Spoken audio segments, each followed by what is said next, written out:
E a gente volta agora no programa de Utilidade Pública falando sobre união estável, tá certo? Tentando esclarecer para você dúvidas práticas, tá certo? Direitos que você que não casou, ou seja, não foi ali, não registrou aquele relacionamento em cartório, mas que vive como se estivesse casado com uma outra pessoa. Na prática, principalmente o regime de bens, se você não pactuar a união estável via cartório, porque é possível você fazer um contrato de convivência via cartório, o regime de bens vai ser o regime de separação parcial de bens. O que é que significa isso? Ou seja, aquilo que for comprado após a união estável, aquilo que foi adquirido, aquilo que for juntado ao seu patrimônio vai ser dividido igualmente se for dissolvido a união estável após. Havendo a dissolução da união estável, aquilo que for comprado após, aquilo que for adquirido após, vai ser dividido entre as partes de forma igualitária. Pouco importa se a pessoa trabalhou e muito mais que a outra, se comprou um imóvel de 100 mil, muitas vezes o cliente chega no escritório e fala, doutor, mas eu trabalhei muito mais, eu comprei um imóvel de 100 mil reais e vou ter que dividir com meu parceiro ou com minha parceira. Eu falei, sim, porque se você não pactuou o seu regime de bens previamente, porque essa possibilidade vai ser o regime de separação de bens, comunhão parcial de bens, ou seja, metade para cada um. Isso é uma consequência prática. Outra relação ao direito patrimonial é o direito sucessório, de herança, ou seja, aquele que vive em união estável, havendo falecimento, também terá direito iguais como se casado fosse. Isso é uma decisão que não, isso é uma situação que não existia antes. Até pouco tempo atrás, inclusive no início desse ano, não tinha esse direito, era uma situação muito complexa, muito discriminatória, mas hoje, sim, há. Na prática, como é que funciona isso? Havendo o falecimento, aquele companheiro herdará, primeiramente, metade dos bens, porque, primeiro, divide-se metade dos bens, porque o bem que construiu conjuntamente, como nós acabamos de falar, do regime de bens de comunhão parcial, aquilo é dividido para os dois. Ou seja, eu vivo em união estável com outra pessoa e adquiri um patrimônio de 100 mil, certo? Acabou a união estável. Primeira coisa que eu vou ter que fazer, ter comprovação, cumprir os requisitos, vou ter que ir na justiça reconhecer a união estável. Reconhecer a união estável, vai se pedir a dissolução para incidir os efeitos sucessórios, certo? Primeiro ponto, lembra, 100 mil de patrimônio, metade, metade. Metade vai vir para mim, porque é meu regime, metade vai ir para herança, vai para o inventário. E nesse inventário, eu, como união estável, vou ingressar com o herdeiro necessário, ou seja, eu também terei direito a participar daquela sucessão de bens, daquela herança. Ou seja, vamos imaginar uma situação que eu tenha uma união estável e que exista um filho dessa união estável. 100 mil, houve o reconhecimento, houve a dissolução, 50 mil para mim, 50 mil para a herança, para o inventário. Dentro desses 50 mil, quais são os herdeiros necessários? São os ascendentes e descendentes. Vamos imaginar que a situação só hajam os filhos, só haja um filho. Sobrou quanto? 50 mil. Vai ser 25 para mim, 25 para ele. Ou seja, eu vou ficar com 75, a pessoa vai ficar com 25.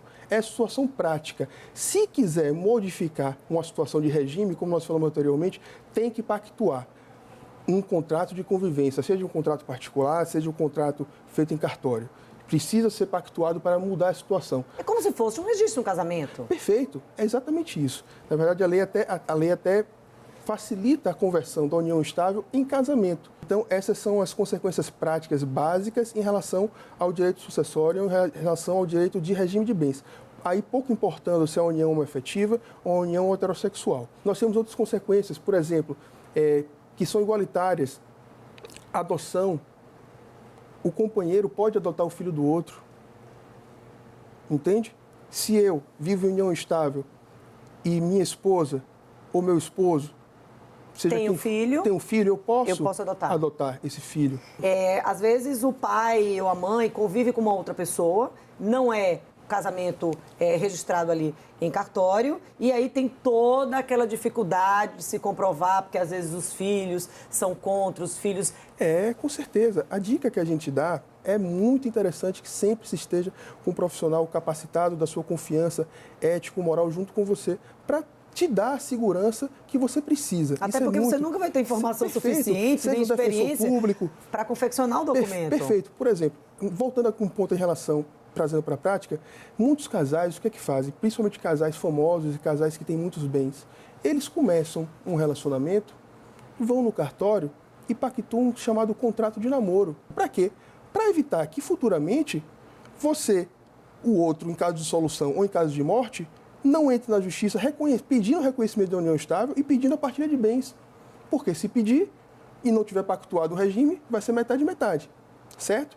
Só que pouco importa se eu pactuei esse contrato de namoro, se esse contrato de namoro não for a realidade. Ou seja, eu pactuo um contrato de namoro, mas na prática eu vivo como se família fosse.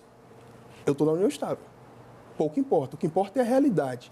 Então, por isso que é importante a assistência, um programa como esse, esclarecedor, ou uma assistência de um advogado, de um defensor público especialista, para a pessoa poder perceber que é necessário estar atento a essas situações. Eu estou preocupado, não sei, eu vivo com a pessoa há tantos anos, não sei se eu estou em união estável ou não.